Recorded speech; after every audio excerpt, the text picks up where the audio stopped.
Listen carefully to the conversation and answer questions 1 to 5. Hi, Andrea. How are you feeling now that exams are over? It's fantastic to have finished, isn't it? And to sleep in every morning. What about you? Well, I've been catching up on sleep too, but I've got a lot to do before I leave for England. Perhaps you could give me some advice. I've got a lot of things I can't possibly take back with me, but I don't know what to do with them. Well, it depends on what sort of things they are and whether you're thinking of giving them away or selling them. Well, almost everything. Furniture, the fridge and other kitchen stuff that I bought from the previous tenant. But the new people have already got what they need, so they're not interested in buying stuff from me. I can't afford to give it away, but I'm not sure how to sell it all. Oh, and there are some clothes and books as well. Why can't you take them? The books are really heavy. It's so expensive if you exceed the airline baggage allowance. And the clothes just won't all fit in my suitcase. It's amazing how much stuff I've accumulated since I've been here. Anyway, I don't think I'll need as many summer clothes in England as I have here in Australia. I see. Well, there are several alternatives. First of all, you could put up notices around the university about the books. You know, on the notice boards in the Student Union building and in the economics department. Anywhere second and third year students will see them. People are always keen to buy cheap textbooks. OK, what should I say on the notices? Just put the titles, authors and price you want, your name of course, and maybe put your phone number on those little tear-off tags. That's a good idea. And what about the furniture? You could try doing the same thing, but usually students are away all summer, so they don't want to buy furniture now. Another place to try might be a second-hand shop. Someone from the shop will usually come around and give you a free quote, and then you can decide. But you don't usually get much money for that sort of stuff.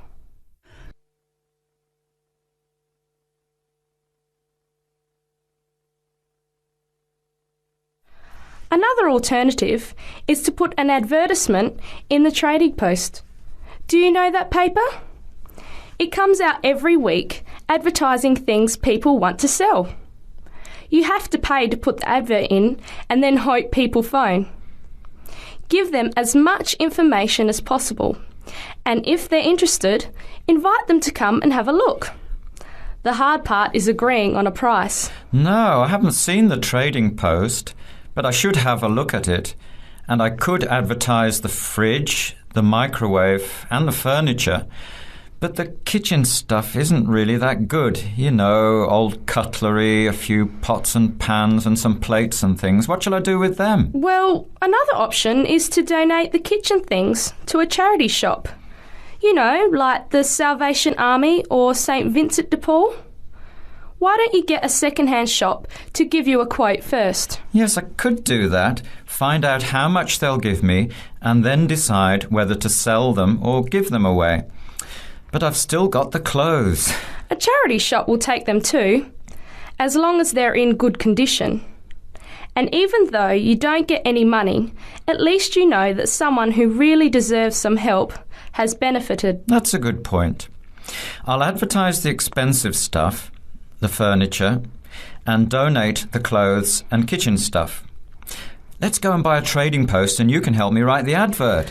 Well, actually, I'm interested in buying the fridge and the microwave, depending on the price, of course. OK, let's see how good you are at bargaining.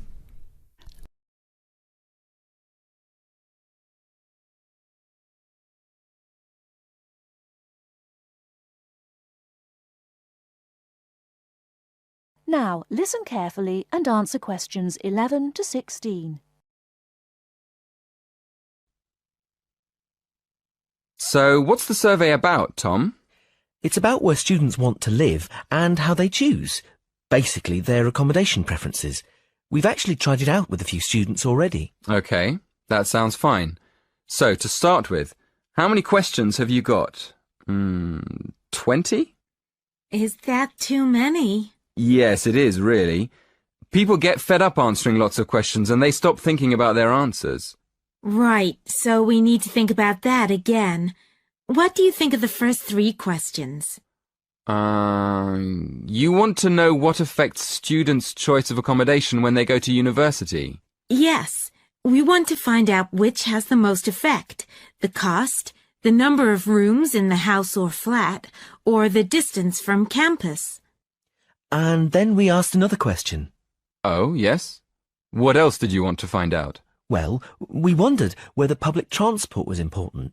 You know, not many students have cars, so it might be quite important for them to be near somewhere where they could catch a bus or train. Yeah, that's a good question. Before you ask any more people, I've got a couple of suggestions for improving the questionnaire. First of all, I think you need to ask fewer questions. As I said, 20 is really too many. I'd cut it down to 10 if I were you. Okay, 10 questions only. And is there anything else you think we should do? Well, yes. Some of the questions are actually quite complicated. I think you should make them clearer. I think they should be easier to understand. And what do you think about asking more questions about cost? No, I don't think you need any more about cost. But you could ask a couple more questions about the reasons for students' decisions. So we should ask some more questions with why? Yes, I think you'd get quite a lot more information if you did that. Thank you.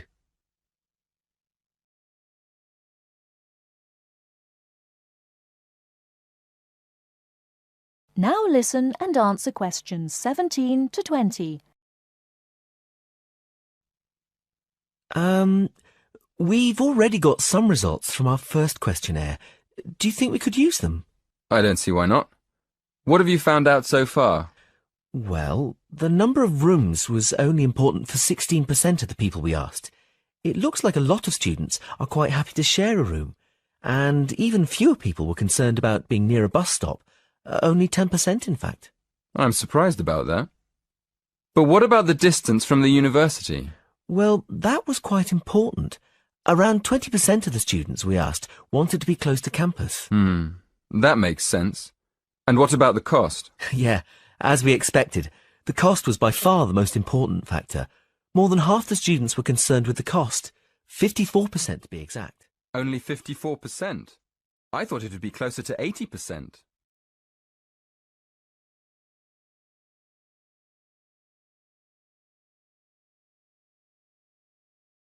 Now listen carefully and answer questions 21 to 26. Good evening, and welcome to this month's Observatory Club lecture. I'm Donald Mackey, and I'm here to talk to you about the solar eclipse in history. 1,000 years ago, a total eclipse of the sun was a terrifying religious experience. But these days, an eclipse is more likely to be viewed as a tourist attraction than as a scientific or spiritual event. People will travel literally miles to be in the right place at the right time to get the best view of their eclipse. Well, what exactly causes a solar eclipse? When the world goes dark for a few minutes in the middle of the day. Scientifically speaking, the dark spot itself is easy to explain. It is the shadow of the moon streaking across the earth. This happens every year or two, each time along a different and, to all intents and purposes, a seemingly random piece of the globe. In the past, people often interpreted an eclipse as a danger signal heralding disaster, and in fact, the Chinese were so disturbed by these events that they included among their gods one whose job was to prevent eclipses. But whether or not you are superstitious, or take a purely scientific view, our earthly eclipses are special in 3 ways. Firstly, there can be no doubt that they are very beautiful. It's as if a deep blue curtain had fallen over the daytime sky as the sun becomes a black void surrounded by the glow of its outer atmosphere. But beyond this, Total eclipses possess a second, more compelling beauty in the eyes of us scientists, for they offer a unique opportunity for research. Only during an eclipse can we study the corona and other dim things that are normally lost in the sun's glare. And thirdly, they are rare. Even though an eclipse of the sun occurs somewhere on Earth every year or two, if you sit in your garden and wait, it will take 375 years on average for one to come to you. If the moon were any larger, eclipses would become a monthly bore. If it were smaller, they simply would not be possible. The ancient Babylonian priests, who spent a fair bit of time staring at the sky, had already noted that there was an 18-year pattern in their recurrence, but they didn't have the mathematics to predict an eclipse accurately.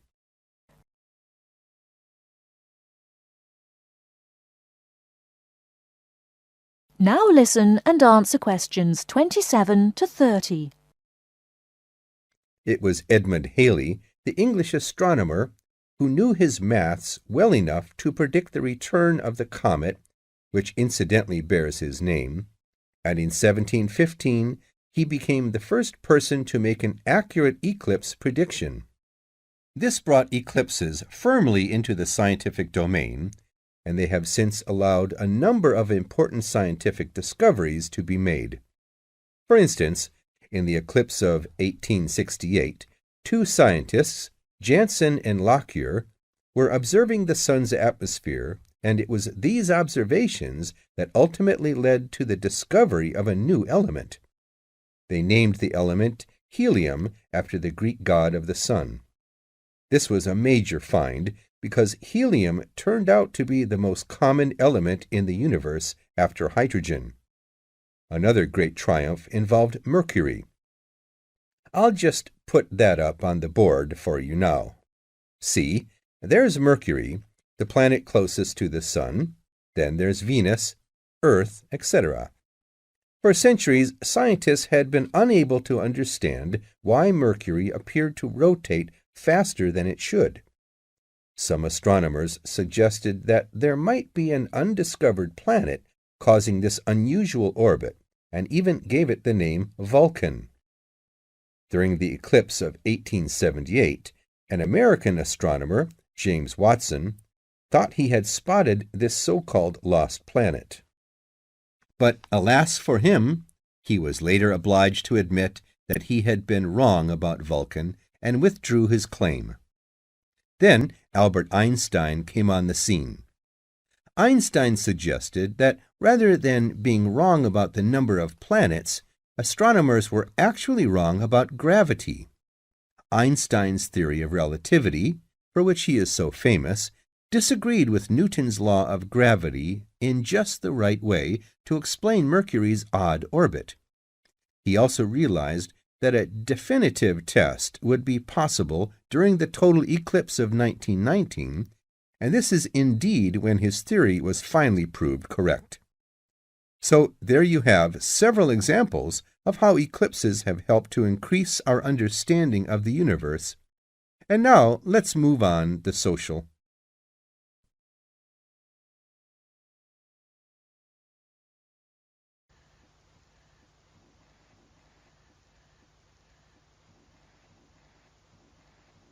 Now, listen carefully and answer questions 31 to 40. Today, I'd like to tell you about how UK architects are playing their part to address the issue of global warming. You have seen many of these iconic buildings while going about your everyday life, but you may not know how they are affecting your tomorrow. In 2003, construction was completed on the famous Swiss rebuilding, or more informally called the Gherkin, a true masterpiece commissioned by the law offices of Foster and Partners. This is not the first ambitious endeavour of the firm. They are renowned for their various philanthropic environmental efforts. The Gherkin, with its cutting-edge green initiative and sharp design, is gaining recognition as an icon in modern architecture. You can pick it out of the London skyline by its unorthodox cigar shape. While its appearance is the obvious attribute at which to marvel, there is far more to this building than meets the eye. And let's face it, there's a lot about this building that meets the eye. The building helps reduce the city's carbon footprint in a number of ways. Just a quick note, in case you're not familiar with the term carbon footprint, get used to it. It's a buzzword you'll hear relentlessly to talk about reducing emissions. Think of it as the amount of harmful greenhouse gases that are given off into the environment by a single person, organization, or product. So going back to the Gherkin building, perhaps the most obvious as well as the most significant eco-friendly feature is the glass windows, which allow light to pass through the building, both reducing heating costs and brightening up the workspace. The ingenuity behind the various eco-friendly aspects of the Gherkin has seen its fair share of publicity both from serious and silly sources. In a recent April Fool's Day edition, One e-publication printed a story detailing plans to replace 50% of the current exterior with grass, which would not only make large steps in the name of sustainability, but also give the building the green hue that would truly earn it the nickname of the Gherkin. The only drawback is, as you may have guessed, that this story was an April Fool's Day joke and completely made up.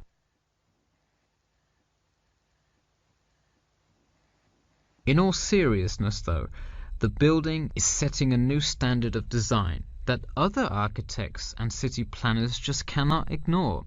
The building's bold and cost-efficient design has won a number of architecture awards, including the Stirling Prize, the London Region Award, and the Empress Skyscraper Award, among others. The design comfortably accommodates a large number of offices, while keeping maintenance and operation costs down, striking a superb balance between nature and the workplace. Nature is well and good, as long as the weather is nice outside.